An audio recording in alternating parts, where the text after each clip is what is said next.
लेकिन एक डेवलपमेंट आ रही है सिल्वर ईटीएफ को लेकर और ये समझना ज़रूरी है। कोटक एएमसी ने सिल्वर ईटीएफ में नया निवेश करने से रोक लगा दी है। ऐसा क्यों किया है उन्होंने, क्या कारण है, जान लेते हैं अंश से। अंश, क्या हुआ, इन्होंने अब फ्रेश इन्वेस्टमेंट्स रोक दी, ऐसा क्यों? बिल्कुल फ्रेश इन्वेस्टमेंट्स रोक दिए हैं, लेकिन ये टेम्पररी है। तो इनका कहना है कि इंडिया में जो फिजिकल सिल्वर है उसकी शॉर्ट सप्लाई चल रही है और कोटक एएमसी के मुताबिक रिजनेबल प्राइस पर सिल्वर मिलना अब मुश्किल हो गया है, क्योंकि डोमेस्टिक सप्लाई काफ़ी यहाँ पे टाइट नज़र आ रही है। इसके चलते इंडिया में अगर सिल्वर के दाम भी देखें तो इंटरनेशनल मार्केट से काफ़ी प्रीमियम पर चल रहे हैं। इस वजह से फेयर वैल्यूएशन बिगड़ रहा है और नए इन्वेस्टर्स को हाई प्राइस चुकाना पड़ सकता है अगर इस लेवल पे खरीदे।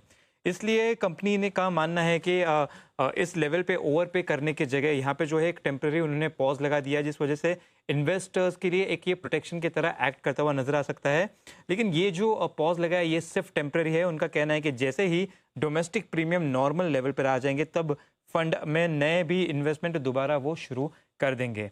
और फिलहाल हम ये भी देख रहे हैं कि जो फेस्टिव सीजन है, स्पेकुलेटिव बाइंग है और रिटेल डिमांड, इसके चलते दरअसल सिल्वर में इतना ज़्यादा डिमांड आता हुआ दिखा है, जिसके वजह से यहाँ पे प्राइस में भी इतना स्पाइक होता हुआ दिखा है। तो बॉटम लाइन ये है कि फिलहाल के लिए इन्होंने पॉज किया है, लेकिन आने वाले समय में ये वापस इसे कंटिन्यू कर देंगे।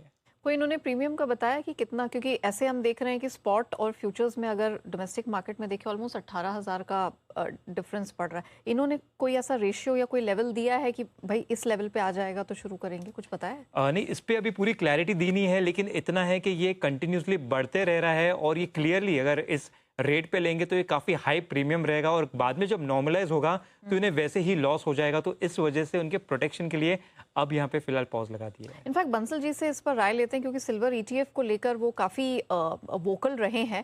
बंसल जी, आपका क्या व्यू है सिल्वर के प्राइस पर, सिल्वर में निवेश को लेकर?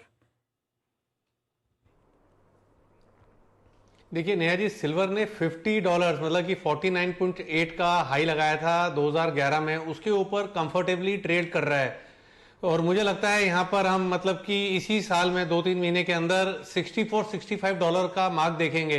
तो उसको अगर उन लेवल्स को इंडियन रुपीज में कन्वर्ट करें तो 1,90,000 रुपए का भाव आता है। तो जिनके पास है बने रहें। अब जिस तरीके से ये सिल्वर ईटीएफ में हो रहा है तो अब विकल्प देखने पड़ेंगे। भाई मुझे तो लग रहा है सिल्वर में एक non stop rally, vertical rally देखने को मिलेगी। एक ऐतिहासिक लेवल सिल्वर के अंदर टूटा है।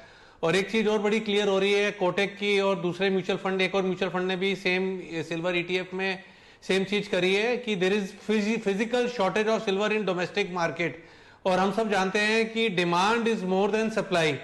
और सिल्वर मुझे नहीं लगता रुकेगा। 1,90,000 का टारगेट है by end of this year. बिल्कुल, सिल्वर बड़ी स्ट्रॉन्ग डिमांड में है फिजिकल मार्केट में, और फिजिकल मार्केट में डिलीवरी की जो प्राइसेस है वो एमसीएक्स की सिल्वर प्राइसेस से करीबन 12-15%, 12-13% तक ऊपर चल रही है। गजब का एक्शन। क्लियरली इतना शॉर्टेज इसी वजह से, ऐसी सिनेरियो में स्पॉट प्राइसेस हैं वो। और एक तो ये है क्या, इस समय ऐसा है ना कि यहाँ silver coin, silver utensils, silver के भगवान भगवान सबकी डिमांड बढ़ जाती है। एक तो वैसे गोल्ड अफोर्ड भी नहीं हो रहा, तो लेना भी वैसे सिल्वर ही पड़ रहा है। तो अब इस चक्कर में स्पोर्ट सिल्वर की डिमांड बहुत ही स्ट्रॉन्ग इस वक्त चलती हुई दिख रही है। इनफैक्ट सर, जो इंटरनेशनल सिल्वर इंस्टीट्यूट है उन्होंने लगातार 5वें साल सिल्वर के डेफिसिट की बात की है। अच्छा। हाँ, तो ये एक फैक्टर है और इस कारण से हम देख रहे हैं कि चांदी की कीमतें बढ़ती चली जा रही है और इंडस्ट्रियल डिमांड इतनी तेज़ है और ट्रांजिशन की डिमांड, एनर्जी ट्रांजिशन, ये सारी चीज़ें हैं जो सिल्वर की प्राइसेस को बहुत तेज़ी से ड्राइव कर रही हैं।